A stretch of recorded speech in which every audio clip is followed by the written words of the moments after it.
Yeah, this is for you. Yeah, it's tomorrow.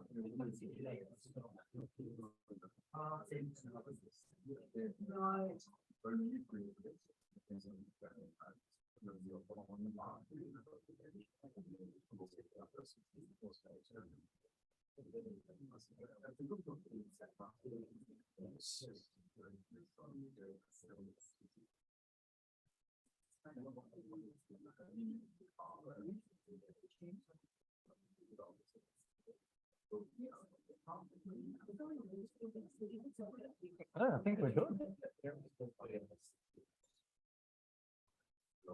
I'll get this over to the main screen so we can see what's going on.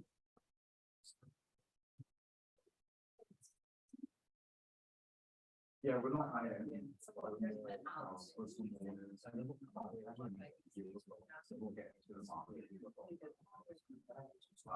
Hi everyone in Sydney. Can everyone hear us? Please give me awesome. We've got a thumbs up.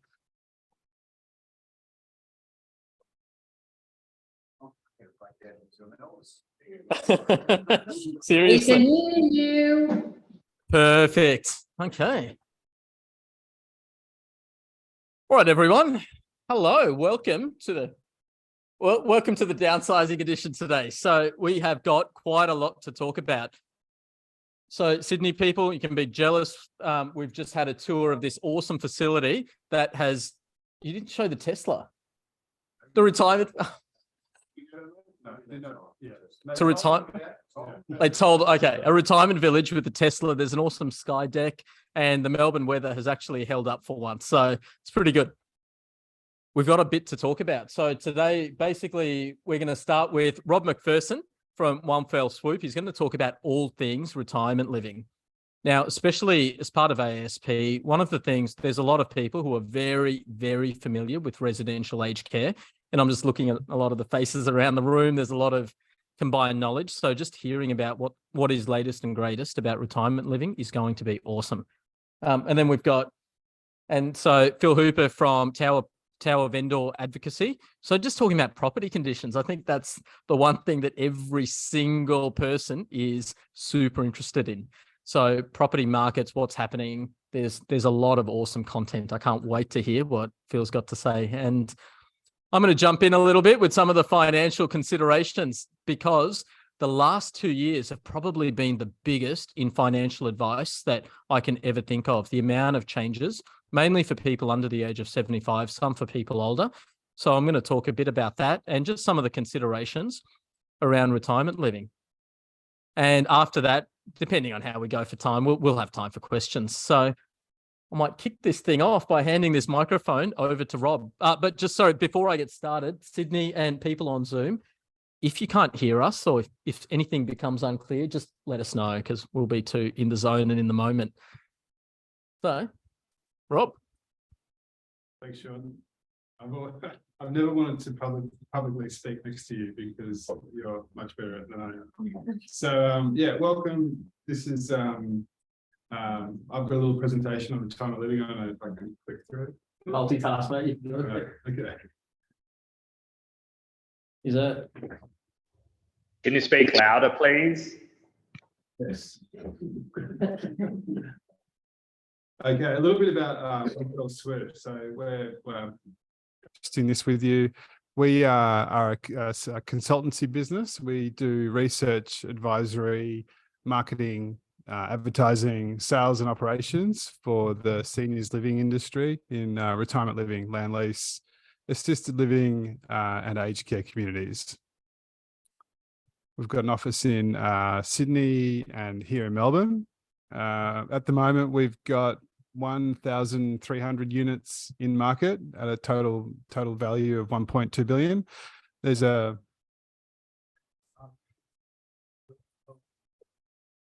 There is a selection of some of the projects there that we look after.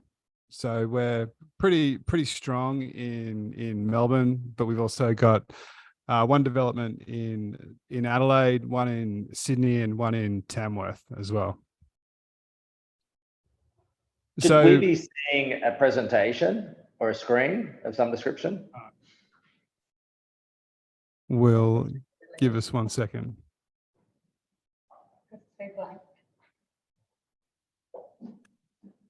It says we are viewing Sean's screen, but it's blank. Yeah, Rob, can't see anything, mate. Uh-oh. We're working on it. What about now? Is that Houston, we have a problem. Is that working? No. No. We would like it to work. I don't know. that's the All right. this is the It's settings not Bluetooth external mic. loud and clear. Can I ask Is- can anyone else other than Sydney, can anyone else see the types of seniors living? Can I get someone chime in? Yeah, I can. It's Marianne here from Tower. Yeah, I'm seeing the Prezo fine types of seniors over 55 built to rent. Perfect. Sydney, are you on a laptop? Like, are you on a computer or a Mac?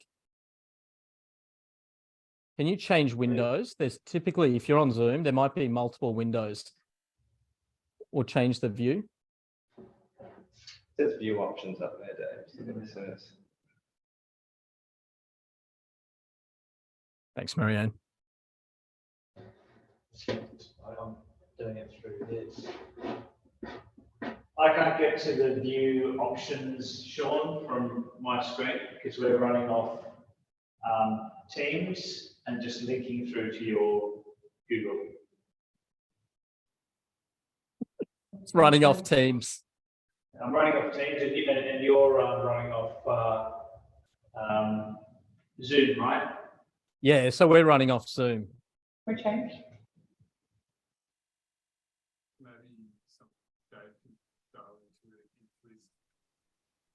It does Yeah. say that we're viewing your screen, but we can't see anything. Can't see anything. Have you got any other access to Zoom there? Are there any other laptops, anything else? No, I don't. I'm going to the car. Wait 10 minutes. I have an iPad. Yeah, I've got an iPad. I've got an iPad that I can join from. That would be phenomenal. If you could pull that up on your iPad, then you can see the slides and sort of follow along.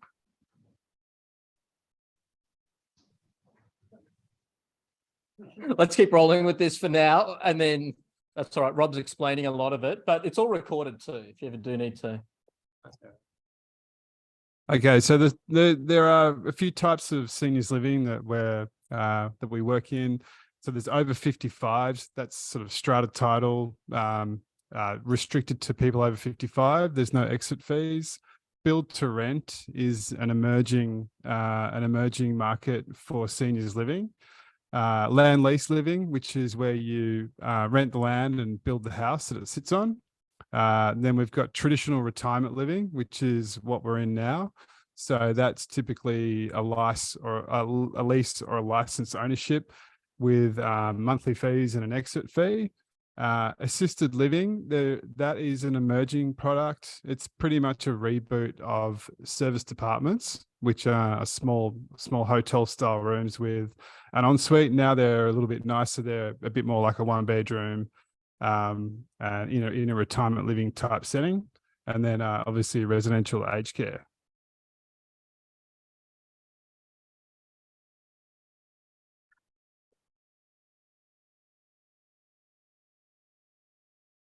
So some of the benefits of living in a retirement community are safety and security, the facilities, access to services, to lower maintenance living, sense of community activities, equity release, lock and leave.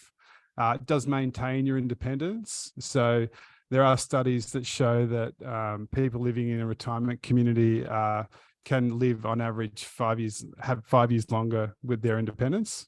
Then access to health and wellbeing services, and then on-site support.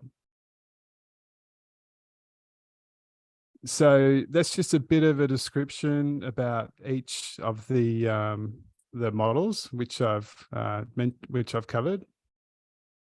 So just to profile, one of the projects that we're working on here is Europa on Alma. Sorry, Rob, just to interrupt you quickly, Sean or someone, can you send me the link to the Zoom, please, Yes. to my One Fell Swoop address, just David at One Fell Swoop. Yeah. Thank So you. I've just showing some images here of Europa on Alma. So it was completed in 2021. We've got 81 apartments here, 1, 2, and 3 bedroom. We've got some really nice shared spaces that the residents enjoy. We have the Sky Lounge, gym, library. We've got a share car, craft room, plenty of nice spaces for the residents to enjoy. We've also got Bolton Clark's at-home support office on site. So that's people, this Bolton Clark team caring for people in their home. It's a licensed ownership. Prices start from $495,000. Monthly fees range from $795 to $995, and we have 3 contract choices to choose from, being a share, which is a percentage of the sale price, a base contract, which is a percentage of the asking price of the price you pay, and then there's an upfront option, which is a percentage over and above the asking price. So just a couple more marketing images here.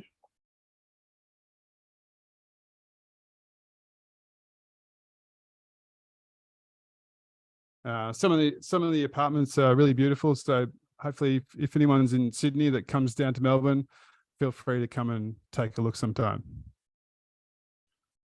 Our next project we'll profile is the Falls Estate. This one's in Sydney. This one's based in French's Forest. So it's not built yet. We should have people moving in there towards the end of the year. Here's an image of the lobby. So we've got 41 apartments there. They're 2 and 3 bedrooms. Shared spaces include a really nice pool and gym, lounge and fire pit and private dining. To leasehold ownership, a little bit more expensive there. So they range from 1.62 to 3.42. The monthly fees either $996 or to $1,195 per month. And there's 2 contract options there. Just a couple of more images.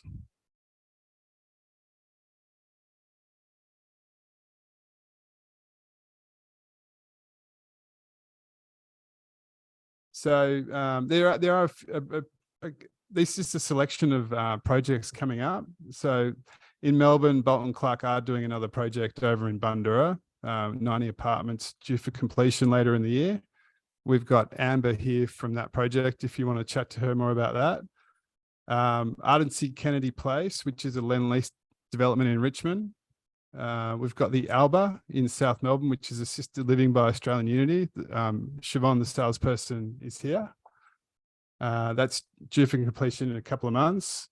Villa Maria Catholic Homes doing a new project in Kew, which is about to launch. Then up in Sydney, we've got New Greens in Chatswood by Watermark Residences. So that's 106 apartments. The Waterfront Woolaware Shores by Anglicare, 63 apartments. McRae McMahon Place by Uniting in Leichhardt, and Highgrove in Willoughby by Highcorp. So just a couple of probably iconic higher end apartment living projects on their way. We might save questions to the end and pass it over to Sean. Those are awesome. I've already picked out some of them. I was just talking to Siobhan. There's one that overlooks the Albert Park for the Grand Prix. So anyway, I'm a bit young. I'll get there soon.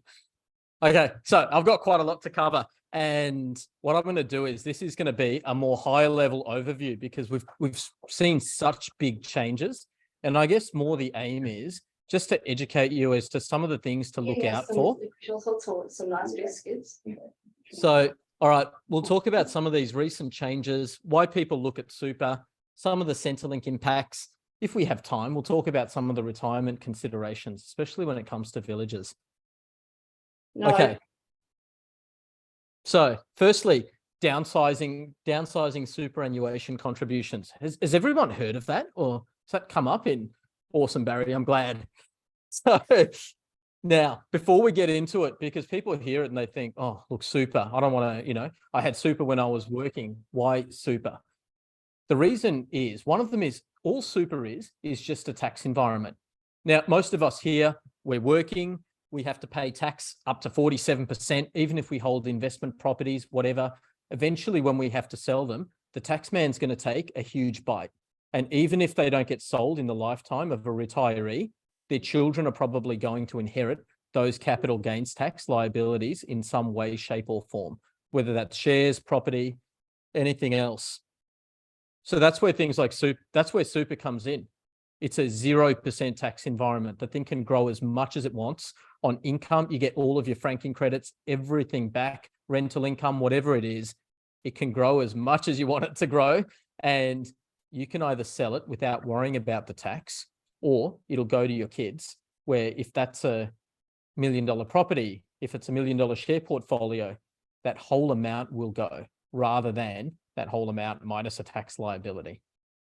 So pretty much everyone wants to put as much as they can in that 0% tax environment. And that's where there's been some severe limitations. And one of the other things to just be aware of, not everyone is the super death tax. Does everyone know about that? I know some of the financial people in the room do.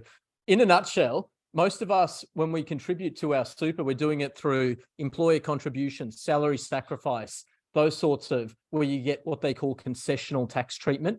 You're only taxed at that 15%. Hello. My husband was in today and dropped off a black suit and a or a blanket, which we're going to have picked up on Saturday. If I give you the docket, could we have that on Friday? I can't even. That's Kerry, I think. Mute. Okay. Love that. Okay. All right, we'll get there.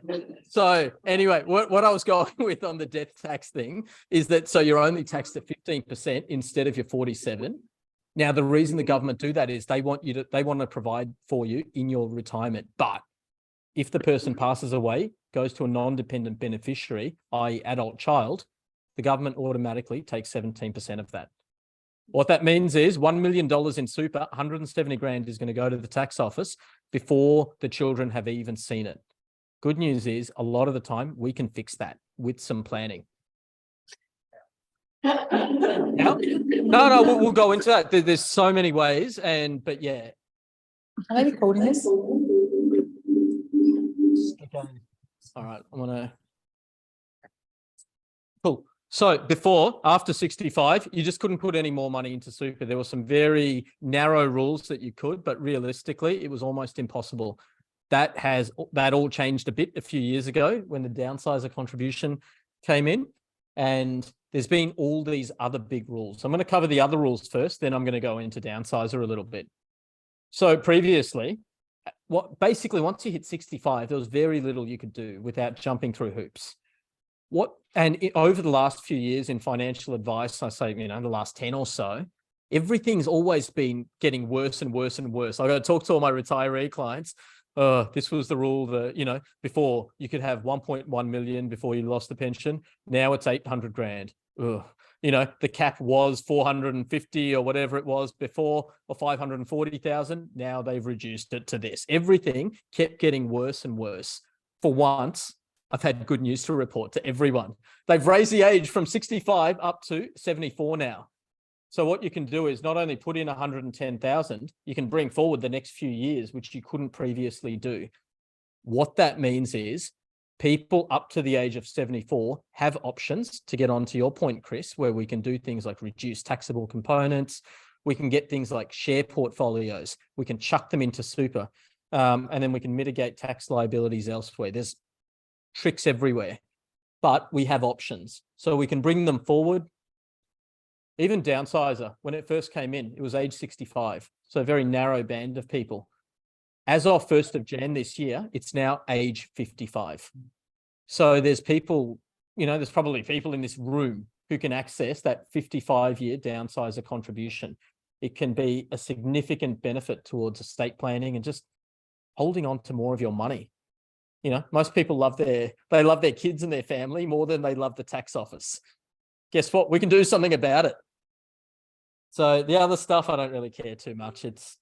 We can go into that. So, but yeah, the downsizer contribution on top of all these other caps of 330,000 and whatnot, and we can stagger that. Sometimes there's tricks we can pull there too.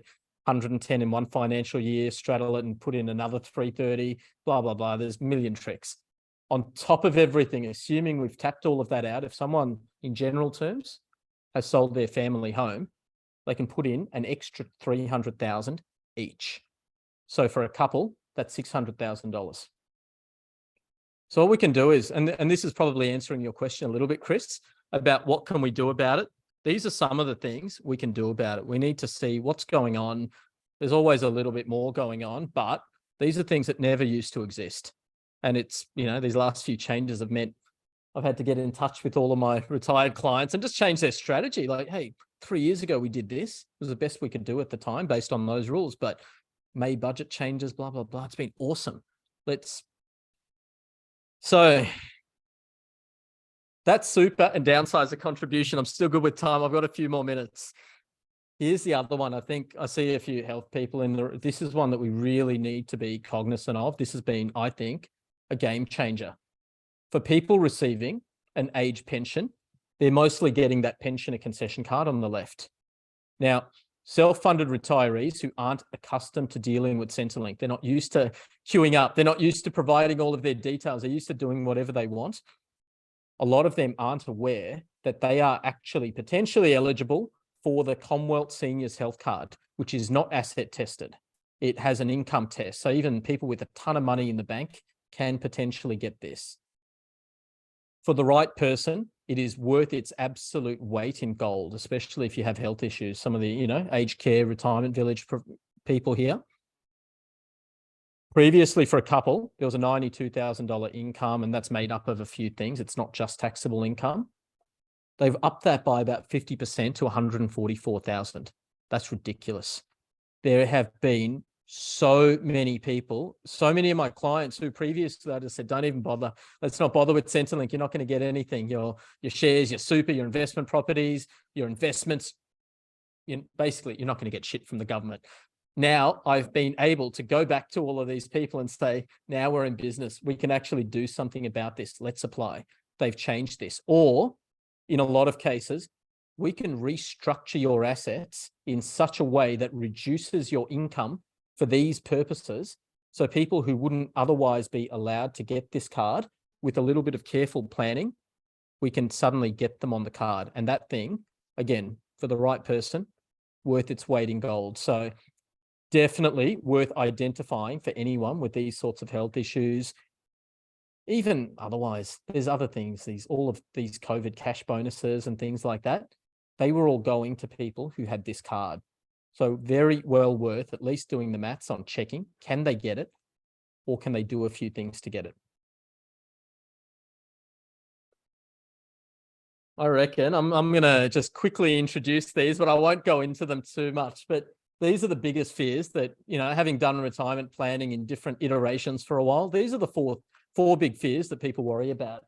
Biggest one is running out of money, even when it's not reasonable. I've had people with, you know, $5 million who worry about running out of money. They're worried about spending money on things.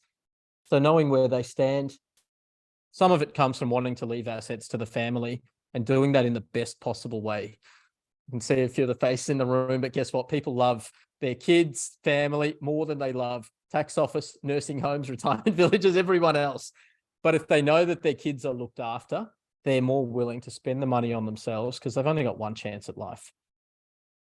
And getting the right care at the right time. So I know we've covered off on a few of these different options around it, and that's where there's graduating care needs. Dream life stuff, I'm not going to cover this now. I have to wait for another day. So yeah, in a nutshell, there's all these opportunities for people over the age of 65. Now, so basically 65 to 74, it's opened up a huge amount of stuff. Downsizer contribution, I've used it for people in their 90s.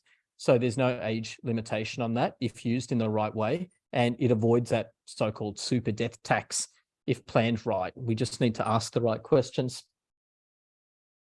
Maybe entitled to that healthcare card, that Commonwealth Seniors healthcare card, that has expanded so much. And the tricks that are up at, that we can do, the shelter strategies, there's quite a lot. So it's always worth asking the question to almost everyone, even multimillionaires, who will tell you, I'm not eligible. They love to say that, but yeah. And in terms of, that's the bulk of what I wanted to cover today.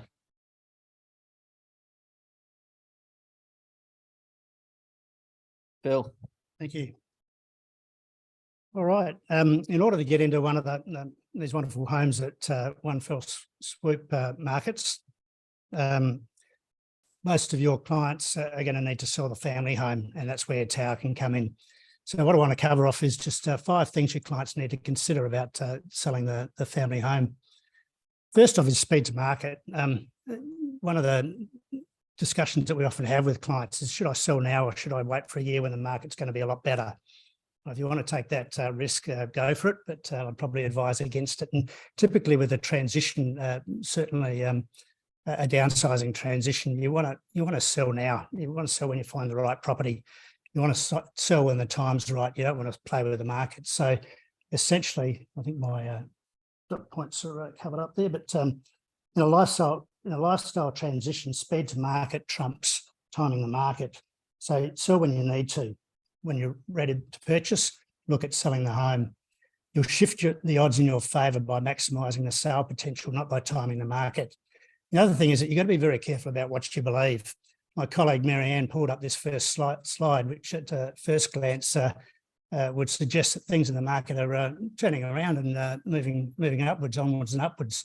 It's a rolling 4-week change in dwelling values, but we all know that that's not the case. It's the second slide that's really telling us the true story. The market at the moment is declining, but then in the scheme of things, it's if you take that second slide and project it backwards, I mean, we're at the peak of the market. Prices are historically extremely high. So even though it might be declining a bit now, most people are going to be, very well off in terms of selling their property now rather than trying to time the market and wait for another 12 months, 18 months, or whatever the case might be.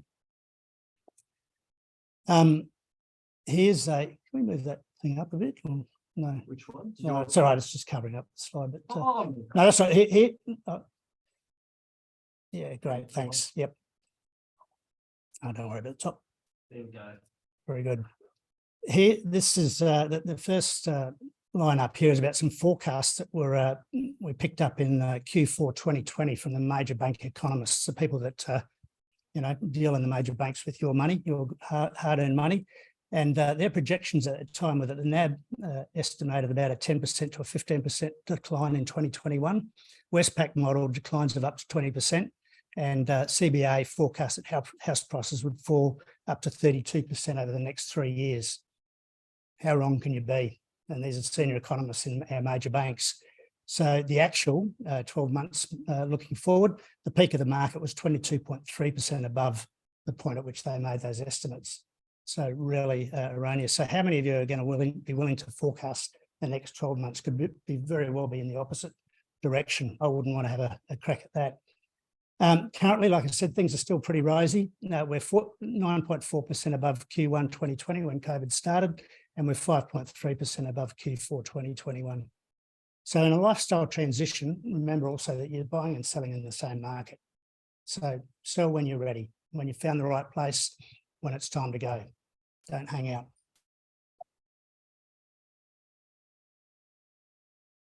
The second tip for the transition is, and a lot of the concern of a lot of our clients is, what do I do with all my stuff?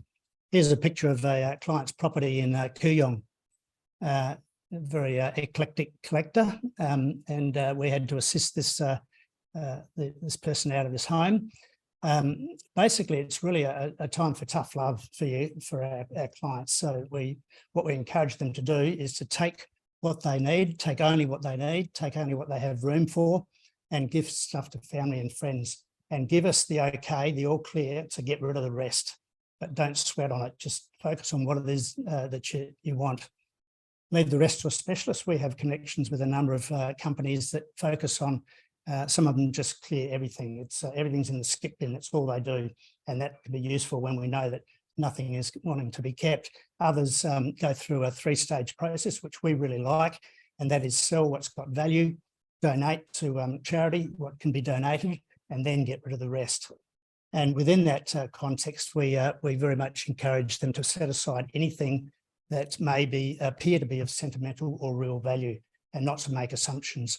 So in this case, the client's family, or the client and his family, got rid of a lot of the valuable stuff, donated a lot of the gear themselves. We then went to sell what was left that was of value. We got $85,000 worth of goodies. In dealing with the, go through the rest to donate and dispose, they literally found $20,000 in cash hidden in the back of a little ornament, and along with that, 6 1-kilogram ingots of silver, solid silver, which was worth another $6,000. It's amazing what you find, and they didn't know about it. So so we go through a very rigorous process in making sure that at the end of the day, to market the property, the place has got to have nothing in it, absolutely nothing in it. Sometimes if the client wants to stay in the property and throughout the marketing campaign and then leave before settlement, we'll do the process in 2 stages. So we'll declutter so the place looks presentable while they're still living there, and then we'll go through the process of, once they've left, clearing out the rest, and then you've got settlement, vacant possession. Storage is always an option, but relocation costs, transit insurance, storage insurance, storage fees really start to add up very, very quickly for stuff just to be left in one spot. And then you really need to think about what you're actually going to return to collect. So tip number 3, or process number 3, is about repairs and presentation work. What do we do to the property to maximise its value? So there's 2 considerations here. One is saleability and the other is value. So by saleability, I mean, well, leaving the property the way it is, turn off buyers. So if the market is owner occupiers, people that want to move into the place and live there, then you're going to want to do things like, remove that threadbare carpet and put in a new carpet so that it looks presentable. They're not going to be turned off by that. So typically the answer there would be yes. If it's developers, they're probably going to bulldoze the property or renovate it, then don't bother with those things. It's not going to change the marketing of the property. The other issue is value. Will the cost be recovered by an increase, a commensurate increase in sale price? If it's cosmetic improvements, so paint, doing the garden, carpets, the answer is typically yes. They're small cost items that make a big difference in the appearance of the property and will get you a good return on your investment. If it's a major renovation, kitchen, bathroom, or other structural work, probably no. There's not going to be many times when that sort of work is going to make a difference or where you're going to get your money back. So if time's of the essence, obviously you want to get the property to the market and sold quickly. It's get the sale process started and keep it moving, do the minimal in terms of presentation, but don't cut your nose off to spite your face. So decisions essentially need to be made on the best approach to manage any incomplete repairs and renovations, and get professional advice from a good vendor's advocate and get it early. Number 4, I've got the return on investment from sorted out in terms of what I want to do with the property, but how will I pay? Quite often the costs for decluttering, cleaning, repairs, painting, flooring and a garden makeover can range up to $30,000. It's not easy to hit those sorts of levels. Not everyone's got the money for that. They're typically asset rich, cash poor. So you might be able to get it from a bank, but not always, particularly if elderly people are selling their home. The bank's not going to tide you over until settlement. There might be other options, but be careful of costs and fees. On a case-by-case basis, we'll actually fund up to $50,000 any presentation work for a property. We charge a 5% flat fee for administering the funds and the invoices, and we get paid out of settlement. So we've found that to be a really good offering to our clients who they don't miss out on the uplift in the value of the property, and it's not costing them an arm and a leg to get it funded. And number 5, which agent is best to sell my property? Just wondering if you've ever seen an agent with less than 5 stars on Rate My Agent or on realestate.com. I bet you struggle to find one. They might go down to 4.9, but it's amazing how many are 5. But surprisingly, not all agents are the same. So Tower since 2004 has sold over 4,000 properties.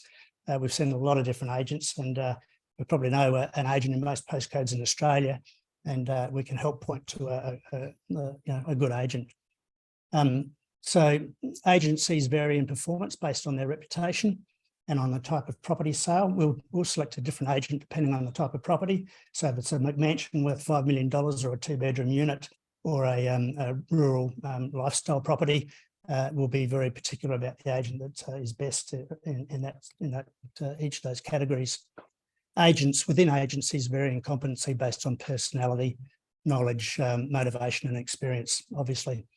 And also what's often forgot is auctioneers. They vary considerably in their competency, and they can have a huge impact on the sale outcome. A good auctioneer is worth their weight in gold. They make a huge difference. So assessed on a case-by-case basis, Tower will identify the best agent for each property. We'll get 2 or 3 marketing proposals. We're not wedded to any particular agent. We'll pick the best one for that particular property, that client, and it's the best agent for each particular property. Just a quick case study. This was a property in Rowville. If you have a look at the pool initially, it looks like a child's science experiment gone wrong. Probably trying to breed frogs, I think. So we spent $65,000 on this property. We went over our $50,000 limit because we believed that there was at least a 2 to 3 times value uplift by doing the work. The property needed painting, carpeting, cleaning, repairs. The deck was done. The pool was fixed. We styled it. We did landscaping. So a lot of work. But in the end, initially the agents estimated it was worth between 900 and $1.05 million.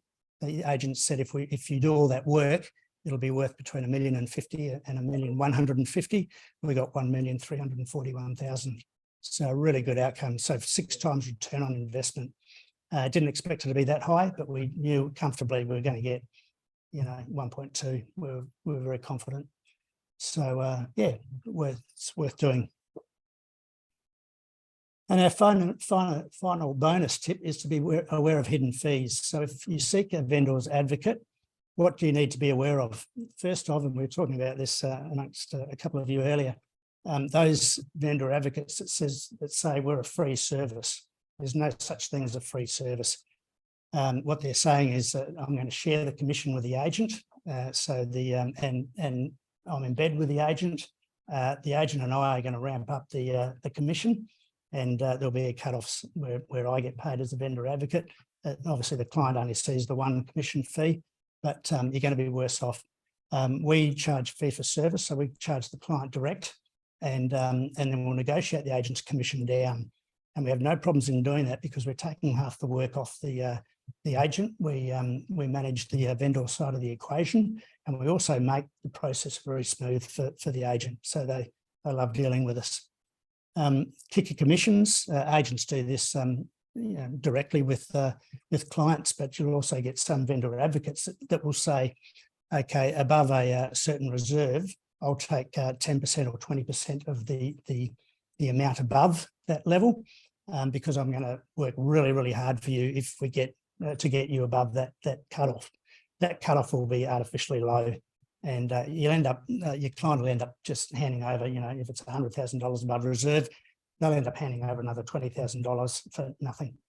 So be aware of kicker commissions. I really I despise them.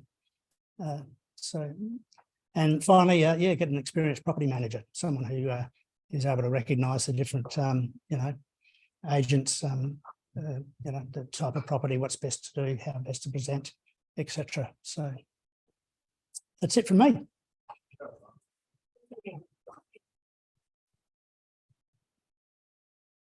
That was great. Thanks, Phil.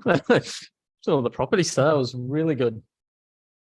Well, that pretty much is the end of what we've delivered. Now we're just open to the floor for questions. I'd I might even just with Sydney. Can you all hear nice and clear? Hear us loud and clear in Sydney, and anyone else? Oh no.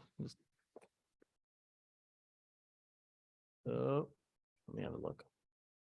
No, I haven't. They are on a different iPad. Yeah, I know. If they're having a good time. Guys, can you hear us in Sydney? Sydney crowd? Awesome. All right. Can someone say something? I think we had audio from you before. Is there a...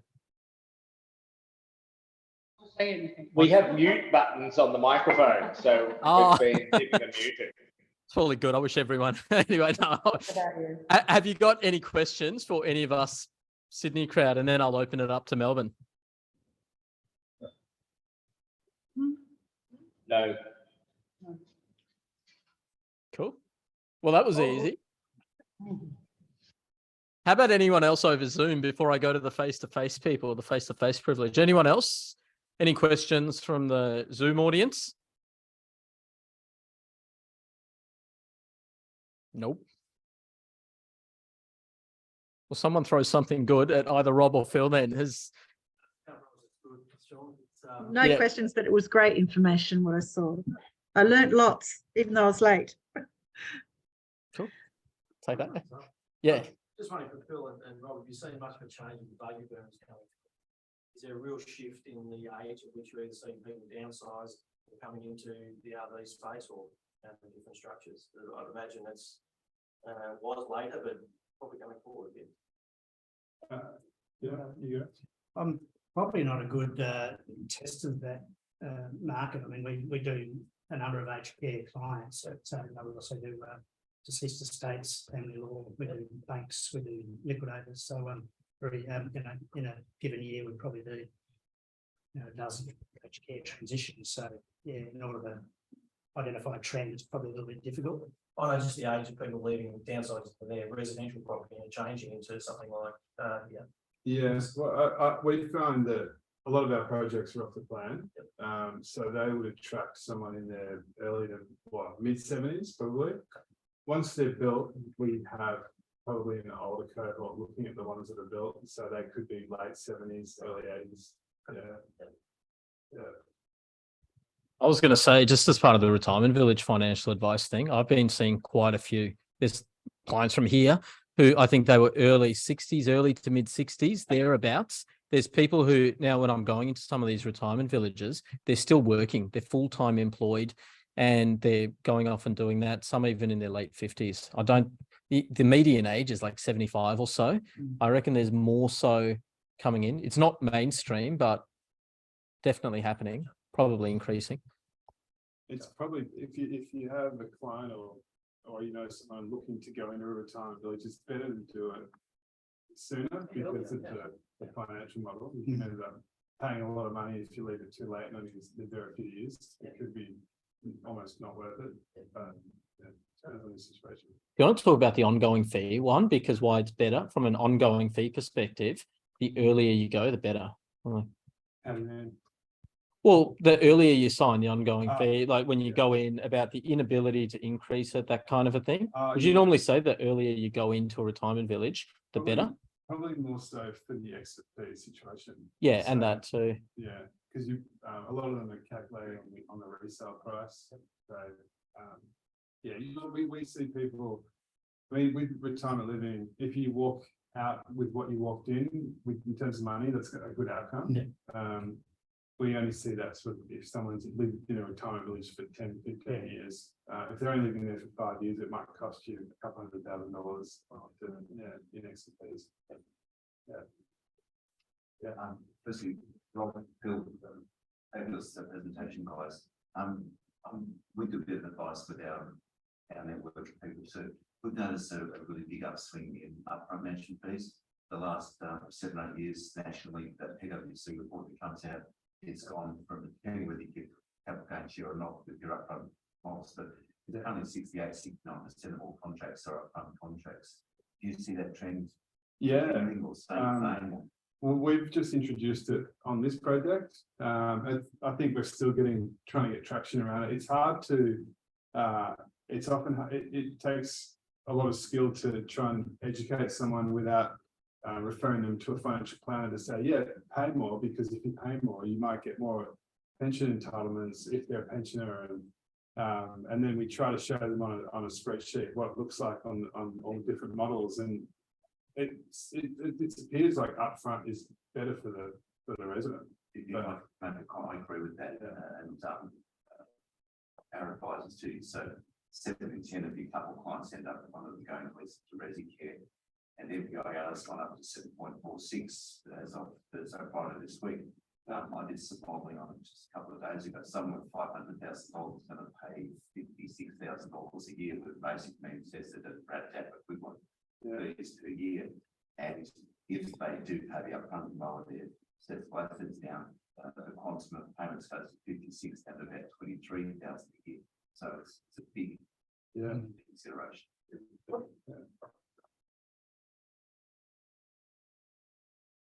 One of the queries too, you're doing assisted care, low care support. Do you have that in your suite of things too, Robin? We're more in what our company really focuses on is under Retirement Living Act, really. So yeah, the assisted living that Siobhan is selling in at the Grace of the Alba by Australian Unity, that's under the Retirement Villages Act, and then you have different service and meal hybrids with that bed rate probably take 6 months. Yeah, so it's under a different, and then people can transition into the aged care previously from there if they need to. Yeah. John. John, Phil, just in relation to your offer, your fee for service, can you just explain what that means? Is that a flat fee, negotiated fee, It's a tiered percentage of the sale price of the property. So the higher the value of the property, the lower the percentage. And yeah, we charge it direct to the client. The agent charges their commission, which will be lowered by us, and but also direct to the client. But in that way, we're independent. We're not working for the agent, we're working for the client, which we think is very important. So typically, Phil, what would your fee be? Between 0.5% to 0.9%. Yeah, right. Yeah. Okay. And that offer that where you help them with the refurbishment or updating or whatever of the property up to the value of $50,000. Yep. You charge a flat fee of 5% on 5%. $50,000. Yep. It's an admin fee. It's not an interest rate. So we'll share X amount with them and they work on a kicker basis. Yeah.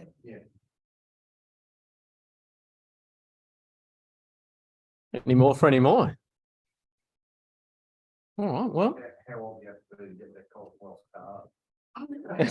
It's age pension age for that one. So yeah. And that tier is based on, it's been gradually increasing from 65 to 67. It depends on your year of birth. Again, that's the big one with it. There's so many people, almost people don't want to admit that they're eligible for Centrelink benefits. So it's always worth checking. I know there's a whole bunch of financial heavyweights in this room. I saw some pop up in Sydney too. Someone like that who really knows the formulas and what is going on really needs to assess, and age and everything else too. Cool. Excellent. All right. Well, let me shut all of this off now and let's, dig into the cheeses and the wines. Thanks, everyone. All right. Thanks, everyone. Thanks, Sydney. We'll start to shut this down.